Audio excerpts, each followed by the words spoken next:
देश की राजनीति इस वक्त एक अलग, अनोखे और अतरंगे भूचाल से कांप रही है, जिसने संसद से लेकर सड़क तक माहौल गर्म कर दिया।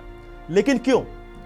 असल में विपक्षी गठबंधन इंडिया ब्लॉक के 107 सांसदों ने लोकसभा अध्यक्ष ओम बिरला को एक महाभियोग प्रस्ताव थमा दिया।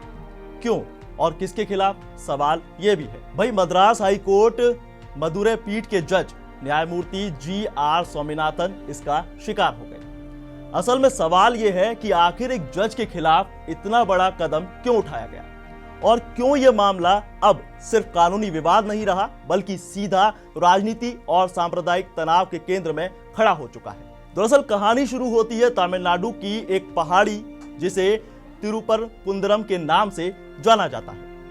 यहां बना हुआ है 6ठी शताब्दी का सुब्रमण्यम स्वामी मंदिर, जिसके बिल्कुल पास है 13वीं शताब्दी की सिकंदर बादुशाह दरगाह। पिछले हफ्ते न्यायमूर्ति स्वामीनाथन ने आदेश दिया कि दरगाह के पास बने एक प्राचीन स्तंभ पर दीपक जलाने की परंपरा शुरू की जाए।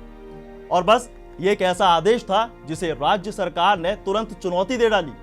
इसमें मंदिर प्रशासन भी पीछे हट गया और जब पालन नहीं हुआ तो जज ने अवमानना कार्रवाई शुरू कर दी।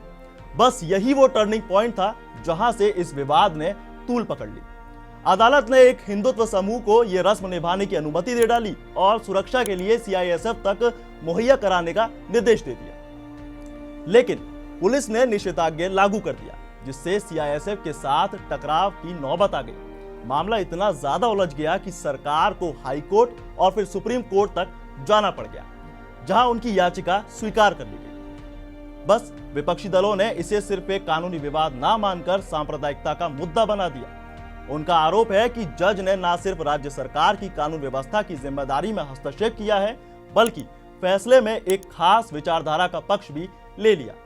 महाभियोग प्रस्ताव में यह कहा गया कि न्यायमूर्ति स्वामीनाथन का रवैया संविधान के धर्मनिरपेक्ष सिद्धांतों के खिलाफ है। उधर अदालत में भी माहौल कम नाटकीय नहीं रहा। जज ने राज्य के मुख्य सचिव और ADG यानी लॉ एंड ऑर्डर को वीडियो कॉन्फ्रेंसिंग के जरिए पेश होने का आदेश दे दिया और उनकी तीखी टिप्पणी ने आग में घी डालने का काम कर दिया। जनाब ये कह बैठे कि मैं यहां असहाय खड़े होकर यह कहने नहीं आया कि हे पिता इन्हें माफ कर दो, क्योंकि इन्हें नहीं पता कि ये क्या कर रहे हैं। ये जानबूझकर उल्लंघन है। और बस ये टिप्पणी तुरंत राजनीतिक रंग ले गई। बस फिर क्या था, संसद में जो हुआ उसने आग को और भी ज्यादा भड़का दिया। DMK के सदस्यों ने सदन में हंगामा कर दिया, बीजेपी पर सांप्रदायिक तनाव भड़काने का आरोप लगा दिया।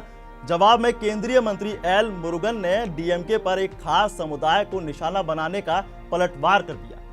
DMK के TR बालू ने तो जज पर एक खास विचारधारा का समर्थन होने का आरोप भी लगा दिया, जिस पर किरेन रिजिजू ने चेतावनी दे डाली, न्यायपालिका पर हमला बर्दाश्त नहीं किया जाएगा।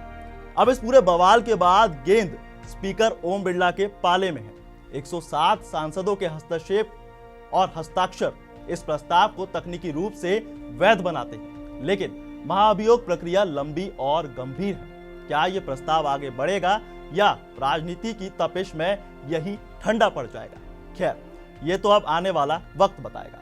फिलहाल इतना तय है कि एक मंदिर, एक दरगाह और एक दीपक की परंपरा को लेकर छिड़ा ये विवाद अब सिर्फ कानूनी नहीं रहा, बल्कि ये एक देश का राजनीतिक मुद्दा बन गया है। न्यायपालिका की गरिमा पर सवाल खड़े हो गए हैं और सांप्रदायिक तनाव के सवालों को एक साथ सामने लेकर खड़ा कर दिया गया है। बहरहाल इस खबर में बस इतना ही। आप इस खबर के बारे में क्या कहना चाहते हैं? आपके मन में जो विचार हैं हमें कमेंट सेक्शन में जरूर दें। बाकी देखते रहिए पंजाब केसरी।